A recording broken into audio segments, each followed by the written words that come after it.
Pero wala na madaanan guys. Grabe ang baha, maabot na dito.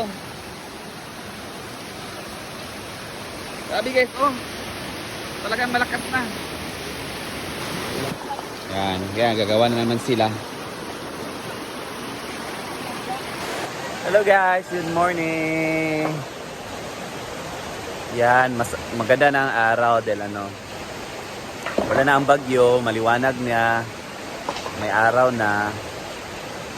Kaya, at saka humupa na yung baha guys, yan. Pero, as usual, nawawala talaga yung tulay dito namin. Yan, natatangay talaga to pag may baha. So, pati na rin yung madaanan namin sa tulay, nawawala pag nagbaba talaga.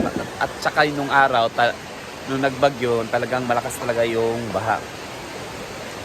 Kaya yung ginagawa naming daan talaga nawawala. Kaya ang ginagawa naman nila ngayon, yan, di klaro, ay gumagawa na naman sila ng daan para sa mga guests natin na pupunta dito para hindi na sila mahirapan sa pagtawid ng ilog. Dahil pahirapan talaga guys pag nawawala na yung daan. Talagang tatawid ka sa ilog, bababasa ka. So yun, ginagawa nila is binabalik na naman nila sa dati. So palit-ulit na lang talaga to. Yan. Guys, gagawa na naman ng daanan para sa mga guests natin. Alam niyo na pagbaha, natatangay talaga yung ginagawang parang daanan. Yan, gagawa na naman sila. Paulit-ulit na paggawa. Yan.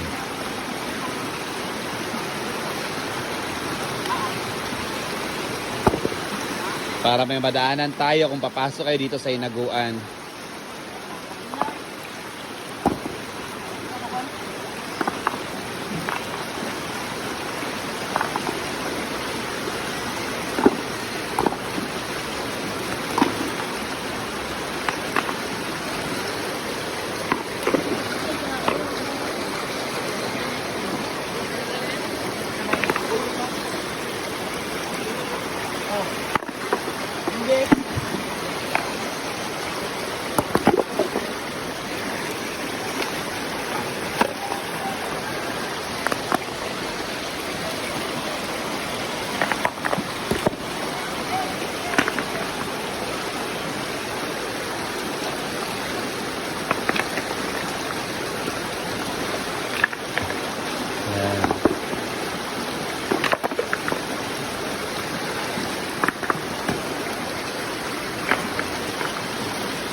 So yun na nga guys, schedule namin for Laba today dahil 2 days kami, actually Monday talaga yung schedule namin for Laba. Pero nung Monday, yun nga, may bagyo. So alam mo na, malakas ang ulan. So pinaspon namin yung paglaba namin. So by now, yan, maglalaba naman kami ni Britney. At saka birthday ngayon ni Jigjag, so dapat early kami matapos para mamaya party na naman sa birthday ni Jigjag. So minabadali namin yung paglalaba ngayon guys. So guys, balikan natin yung ginagawa nilang daanan na naman.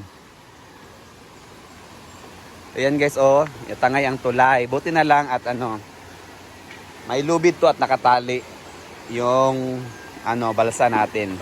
So if ever magbaha, hindi talaga nadadala talaga.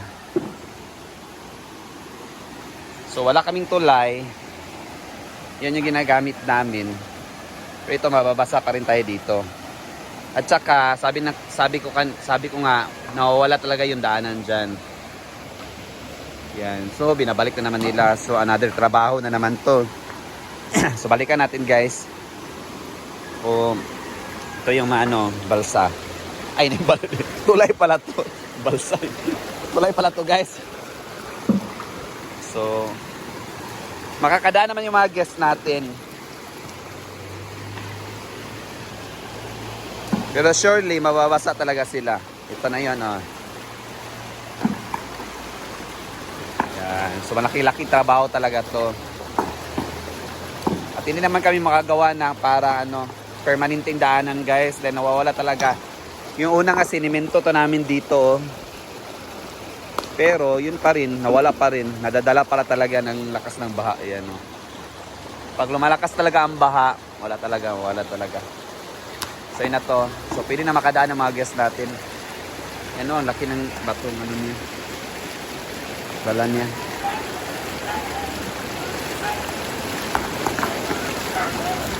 So update dito, pwede natin makadaan. Hopefully mamaya o sa susunod na araw, uulan lang at hindi na sana babaha. Dahil mawala naman to. Sayang yung mga pinahirapan nila. Yan, makakadaan na.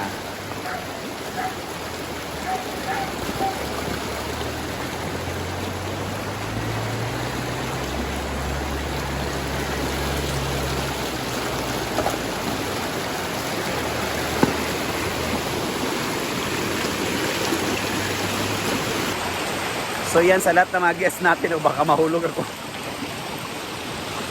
Pwede na puntahan ang Hinaguan Nature Park dahil may madadaanan na tayo.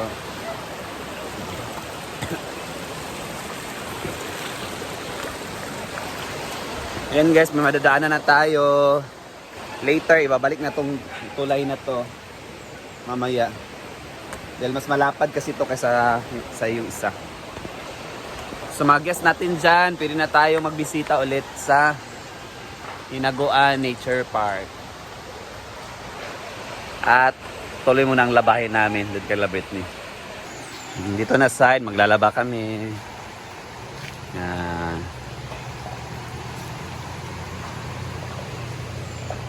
Thankfully, okay na yung panahon guys. Sana hindi na uulan mamaya at sa mga darating na araw. Yan.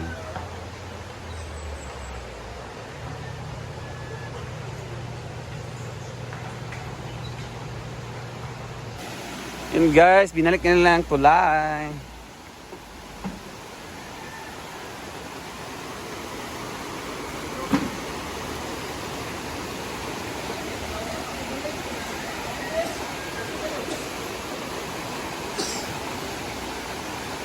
So may madadaanan na tayo guys dahil nakabalik nga yung tulay.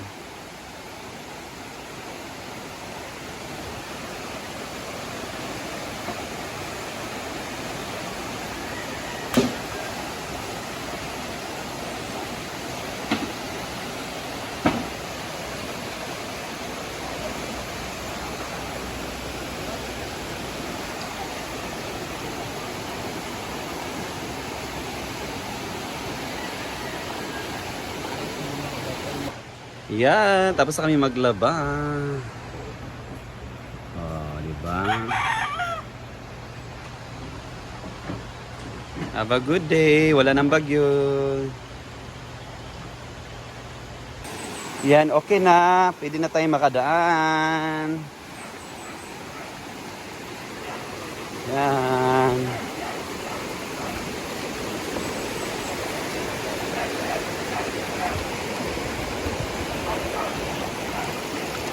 Guys, pwede na kayo makabisita dito.